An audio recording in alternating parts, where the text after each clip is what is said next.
Maldives nationalist movement is also a citizens movement who are trying to bring justice and democracy in the Maldives. We have been carrying our campaign in the social media since last 2 years. We are very pained to see the situation in Sri Lanka. We are carrying our campaign in the social media, but at the same time, we are also closely keeping a watch on the movements and happenings in Sri Lanka. Sri Lanka has been in financial crisis for months. There is no fuel.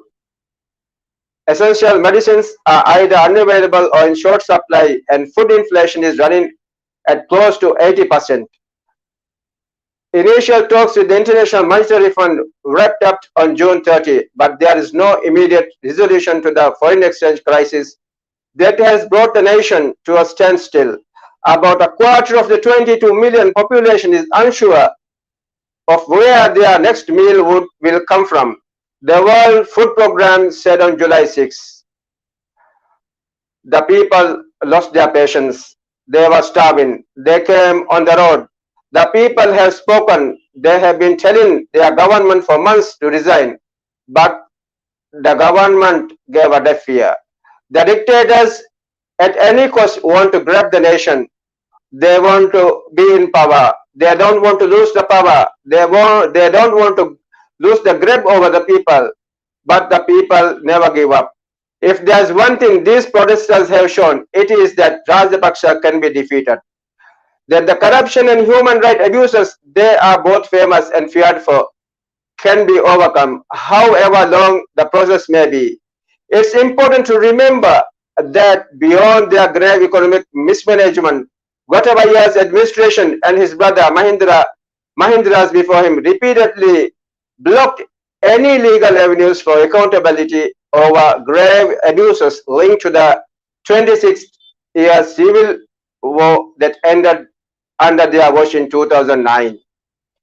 Instead, as Human Rights Watch notes, victims of past abuses, their families, journalists, and human rights defenders have endured surveillance and intimidation. Muslims, Tamils, and other minorities have faced discrimination and threats. Many have been severely beaten. Some have disappeared. The brothers have repeatedly denied any link to the violence. What's the difference now is that all these groups have come together to oust the Rajapaksas, to end their dictatorship rule. They have rejected family's brand of populist authoritarianism that relied on the support of Singhali Buddhists who make up 75% of the population. They are united in their desire for a peaceful and prosperous Sri Lanka that is able to resist politicians' attempt to pride communities and incite violence. It's time for their own political leaders and the international community to heed their call and help them as they forge a new future for their country. But both Gotabaya and Vikramasinghe should stop prevaricating. We are seeing a different situation in Maldives now. We are seeing that our political leaders are getting involved in the Sri Lankan crisis. We are seeing our president, our ex-president Nasheed, helping to the escape of the Gotabaya. But we don't support this. Maldives nationalist movement stand in solidarity with the peoples of Sri Lanka. I regret the involvement of our autocratic and despotic leaders in the internal affairs of Sri Lanka. I also regret the involvement of our leader, especially ex-President Nasheed, in the escape of President Gotabaya Rajapaksa and providing a safe haven for him in the Maldives. As the leaders of the Maldives nationalist movement, I believe there is a great blow to this is a great blow to the effort of Sri Lankan citizens movement to make the dictators accountable and bring in them to justice. We believe that nobody can be above the law or below the law. He should be brought to justice. The long arm of law should reach Gotabaya. I assure the people of Sri Lanka that Maldivians are with the people of Sri Lanka and support the people's movement and pray that the people of Sri Lanka can find a peaceful solution to bring a lasting peace to the nation.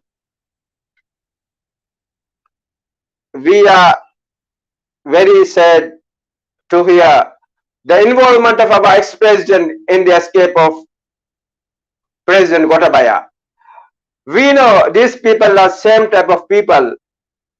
Our President Mohamed Nasheed showed to the world and he claimed that he is a champion of democracy in Maldives, but in fact he is a despotic leader. He is like the last king of the France, the 16th Louis, who told, I am the state and the state rules are in my chest. Our President Mohamed Nasheed is just like him. He is the worst dictator. We have no democracy. We have no freedom of expression in Maldives. Our nation is not far behind Sri Lanka. Our nation is still in same situation as Sri Lanka. We feel very regret. We want to take our nation out of this mess. In our country, the so-called democratic coalition, they are suppressing the people. They are behaving like the worst dictators. We do not want this type of dictators in our nation. We want justice in Maldives. We want freedom of expression in Maldives. Maldives is a Muslim nation. God Almighty reproaches Quranic verses and introduces the oppressors as a bad human being. In Quran, in many verses and many chapters, God has revealed about oppression. In chapter 6:21, Almighty Allah reveals, surely the unjust will not be successful.